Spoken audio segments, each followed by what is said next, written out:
We're now hearing from Attorney General Merrick Garland on one of the Biden administration's top security priorities, combating domestic terrorism. Here he is expanding on the White House's newly unveiled strategy.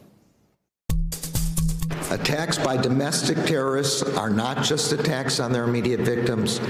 They are attacks on all of us collectively, aimed at rending the fabric of our democratic society and driving us apart.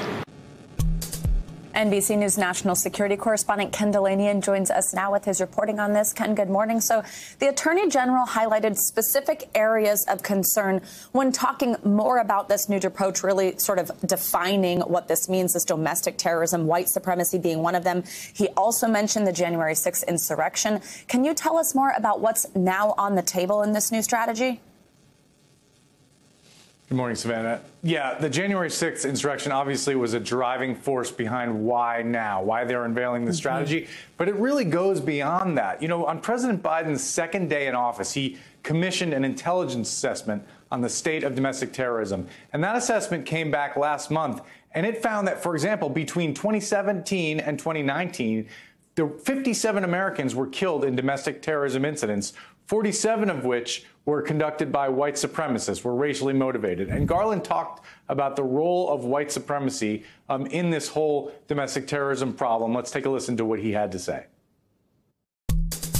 In the FBI's view, the top domestic violent extremist threat comes from racially or ethnically motivated violent extremists, specifically those who advocated for the superiority of the white race. And so what this strategy does is essentially calls on the FBI to give a greater priority to these cases, spend some more money across the government on this problem, and really calls on the Department of Homeland Security to pay more attention to what domestic extremists are saying on social media. That's controversial. Some people are criticizing it, but the DHS officials say they are looking at, they're not looking at speech, they're focused on violence, Savannah. And Ken, this all comes after NBC News obtained an unclassified report from the FBI on the threats posed by followers of QAnon. Could you tell us more about that assessment and what exactly they're worried about and how they're handling it?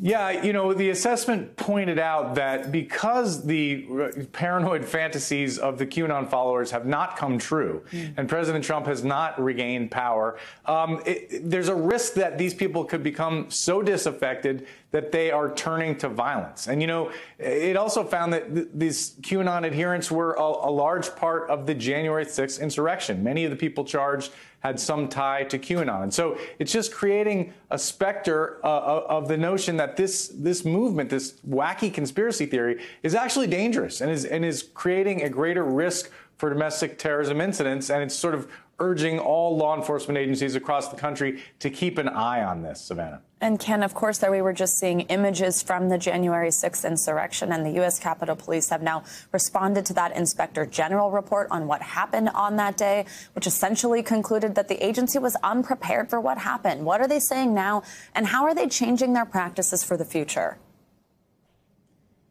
Yeah, well, the first thing that should be noted is the acting chief, Yogananda Pittman, who is under a lot of fire right now, declined to appear before a congressional hearing yesterday. And the excuse was that she wanted to listen to this Inspector General deliver his report to Congress. And it was not a very favorable report. And in fact, you're right. The Capitol Police is saying that they're actually saying that they pushed out intelligence to members of the force before January 6th, which has been refuted by many, many line officers. But they are saying that they're making a number of improvements. They are making sure that they deploy a response force with non-lethal options in case this ever happens again. But I think we have not heard the last word about what's happening with the Capitol Police, Savannah. All right, Ken Dilanian, thank you so much. Hey, NBC News viewers, thanks for checking out our YouTube channel. Subscribe by clicking on that button down here and click on any of the videos over here to watch the latest interviews, show highlights, and digital exclusives. Thanks for watching.